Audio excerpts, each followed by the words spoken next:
Come onto your back, lying down comfortably with your knees bent and your feet flat on the floor. Extend your arms by your sides as long as they will go, and gently roll your shoulder blades together underneath you. Pressing into the shoulders, into the arms, into your feet. Inhale and lift up your hips, your belly, your ribs, and your chest. Exhale and roll your spine back down to the ground, from your shoulders to your ribs, to your waist, to your lower back. We're just going to lift in and out of ready position for the bridge using the breath. Inhale, lift your torso away from the earth. Exhale, lengthen the spine as you release your hips back down to gravity. And now we're ready to hold the pose for a few breaths. Inhale, pressing into the soles of your feet, lifting up the hips, the ribs, the chest. Bring your palms together underneath you, interlace your fingers, and keep pressing your knuckles towards your heels.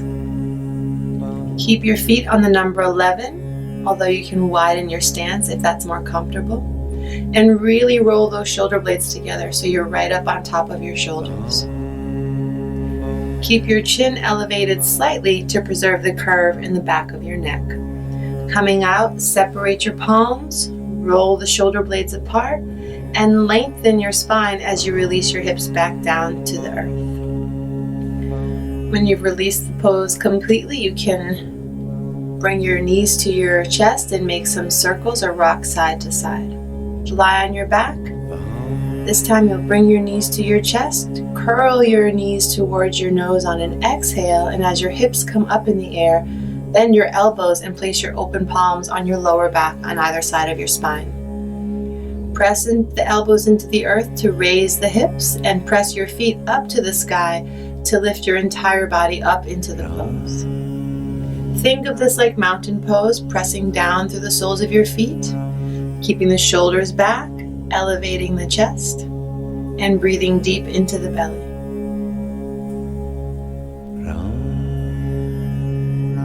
From the shoulder stand, we'll come into the plow, an intense forward bend that stretches the entire back of your body. Bend your knees, bringing them closer to your forehead, and stretch your feet over your head so they touch the ground. If they don't touch the ground, you can place them on a pillow, a chair, or let them hang. Keeping your palms clasped, press your hands back to the mat for balance. When you're ready to come out of the plow, simply release the palms, hold onto the earth with your arms, and gently roll your spine back down to the ground, release your legs to the earth. It's important to balance the shoulder stand and the plow with the fish pose. So tuck your arms underneath your hips and thighs.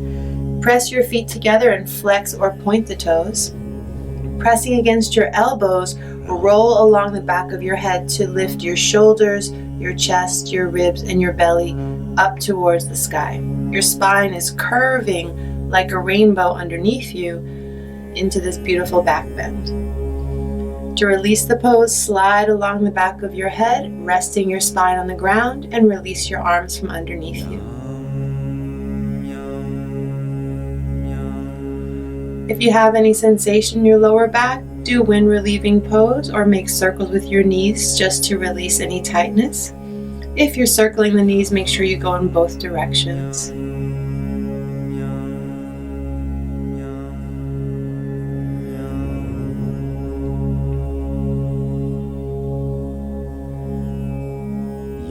Roll onto your side and come back up to a seated pose. We'll continue doing some asanas from a seated position.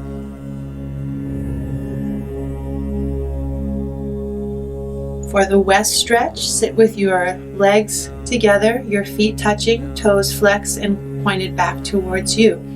Press your arms into the ground on either side and lengthen your spine, sitting up as straight as you can. Inhale the arms up in the air, and exhaling, reach forward, leaning over the legs and taking hold of your feet, your ankles, your calves, or your knees with both hands. As you go into the forward bend, you can release little by little. The goal here is to move the hips and to allow your spine to extend forward. You can keep a gaze on your toes just to remind yourself of where you're headed. But when you find that you've gone as far as you can to the pose, then do relax a little bit, just letting your head rest and breathing in and out. To release the pose, stretch the spine, bring the arms back up by your ears, and let that movement pull you back up to a seated pose. Pause in between the poses as we transition into the seated spinal twist. Bend the right knee, place the right foot outside of your left thigh. With your left arm, hug your right knee. Place the right hand behind you, close to your hips. Press down into that right hand to lengthen the spine, and then initiate the twist, turning your waist, your ribs, your chest, your shoulders, neck, and head towards your right thigh. When you are in your fullest version of the twist, continue by looking over your right shoulder and turning your eyes as far to the right as they'll go. Keep your spine straight. Keep your left leg active in the pose.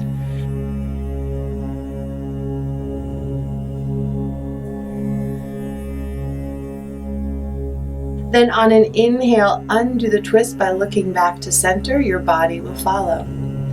Stretch out both legs. And now bend the left knee. Place the left foot outside of the right thigh. Hold onto the left knee to keep your spine straight. Grasp the left knee with the right arm. The left hand comes to the ground close to your hips. Press down into that left hand, lift up the spine, and twist gently to the left. Turn the waist, the ribs, the chest, the shoulders, neck, and head. While you're looking back over your left shoulder, keep pressing out with the right foot so your entire body is participating in the twist. To come out, look back to center. Release your arms. Stretch out your left leg beside the right. And then come on down to your mat to rest. We're moving into Shavasana. If you have any kind of tightness or discomfort in your lower back, please bend your knees and put your feet flat.